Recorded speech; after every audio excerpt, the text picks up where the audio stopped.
Halo teman-teman pecinta catur, selamat datang kembali di Rahek Chess Channel. Kali ini saya akan menampilkan partai yang sengit antara Fabiano Caruana melawan Kirill Aleksenko pada tanggal 18 Maret 2020 kemarin pada World Championship kandidat untuk memperebutkan posisi penantang juara dunia Magnus Carlsen. Ya, di sini Caruana memulai dengan D4, kuda F6, C4, E6. Respon lumrah untuk pembukaan Indian. Kuda C3, Aleksenko, gajah B4, Nimzu Indian Defense. Langkah yang biasa digunakan untuk memberi tekanan terhadap putih, yang nanti diteruskan kuda ke petak E4. Karena itu Caruana pion F3, mengontrol petak E4. D5, A3, mengancam gajah. Gajah mundur ke E7, E4, menantang pion D5. Pion kali E4, pion makan. Ya, inilah yang biasa terjadi dari pembukaan pion menteri. Petak sentral sangatlah penting untuk langkah serangan dan pertahanan.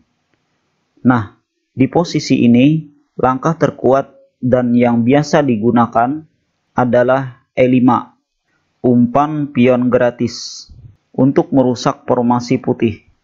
Misalnya putih mengambil pion tersebut, maka menteri kali D1, skak. Jika putih tetap mempertahankan pion E4 dari ancaman kuda, misalnya dengan raja yang makan menteri, maka kuda G4. Ancaman skak benteng Df2 sekaligus mengancam pion E5. Di sini selanjutnya putih akan kesusahan karena di samping posisi raja yang terbuka juga sudah tidak bisa melakukan rokade. Namun di kesempatan ini Aleksenko lebih memilih C5 menantang pion pusat. Pion D5 mengabaikan tantangan tersebut. Pion kali D5, pion makan, rokade, gajah E2, benteng E8, menekan lajurnya raja. Kuda F3, persiapan rokade, gajah G4, rokade, kuda D7, D6, mengancam gajah. Gajah kembali ke petak asalnya F8, H3, lagi-lagi mengancam gajahnya hitam. Gajah H5, kuda B5 bermaksud ke C7 untuk menggarpu dua bentengnya hitam. Benteng E6 mengancam pion. Gajah F4 menjaga pion. A6 mengancam kuda. Seperti rencana awal, kuda ke C7 menggarpu dua benteng. Aleksenko benteng E4 mengancam gajah. Caruana tidak makan bentengnya Aleksenko karena mempertimbangkan benteng tersebut bukan benteng yang aktif, tapi memilih menyelamatkan gajahnya ke H2. Benteng C8, G4 mengancam gajah. Di sini Aleksenko tidak menyelamatkan gajahnya, tapi mengambil langkah berani dengan membarter gajah dengan dua pion. Gajah E3 mengancam benteng. Aleksenko membiarkan ancaman tersebut dengan kuda kali H2. Gajah makan benteng, kuda makan benteng. Menteri makan. Caruana kalah jumlah pion tapi unggul 1 perwira. Gajah kali E6, kuda D5, G6, antisipasi diagonal gajah. Menteri H3, raja G7, raja H1, memberi ruang serangan benteng untuk lajur raja hitam. Kuda E5 menantang kuda F4.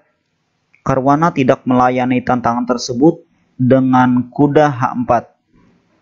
Untuk lebih aktifnya benteng, di posisi ini penting bagi Aleksenko melangkahkan bentengnya ke C6. Akan tetapi, Aleksenko lebih memilih H5. Benteng G1 ancaman serius untuk laju raja, dan untuk menghindari kemungkinan garpuan kuda di F5, Aleksenko gajah kembali ke F8, kuda F4. Ya, sebenarnya jika kita kembali ketika sebelum kuda ke F4, di sini kita akan melihat peluang terbaik Caruana dengan kuda kali G6.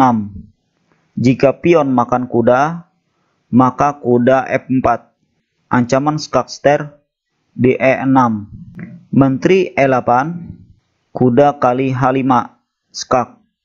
Raja F7, gajah kali G6, skak ster. Kuda makan, menteri F5, skak.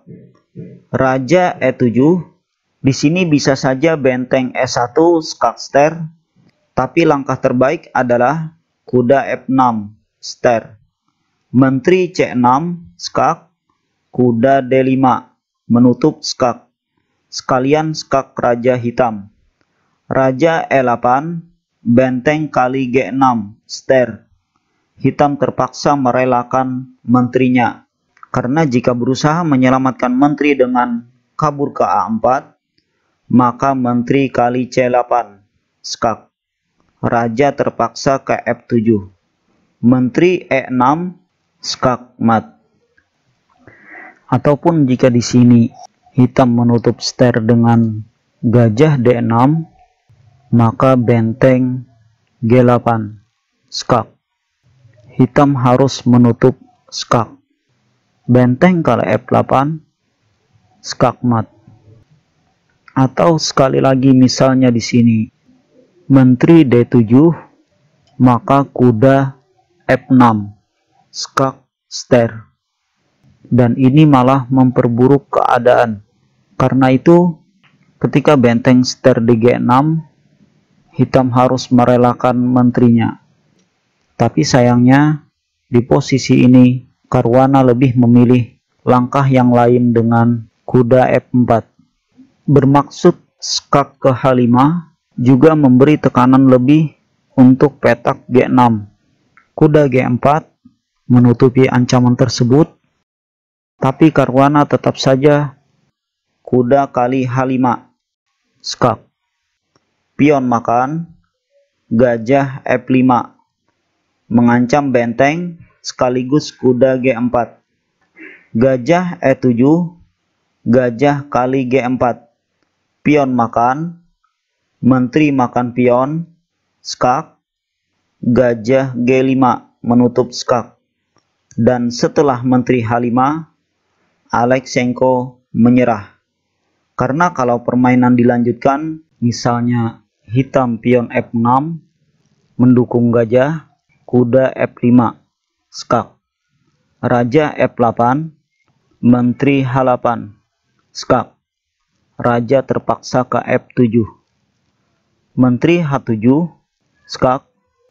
Kalau raja E6, benteng E1 skak mat. Atau misalnya raja kembali ke F8, menteri G7 skak. Raja E8, benteng E1, hitam sudah kalah. Atau kalaupun hitam di posisi ini berusaha bertahan dengan menteri F6, pastinya hitam akan kehilangan gajahnya. Dan cepat atau lambat, hitam akan kalah.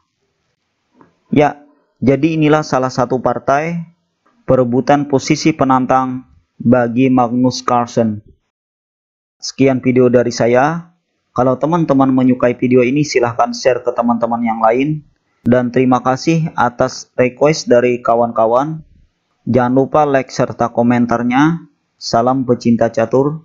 Terima kasih.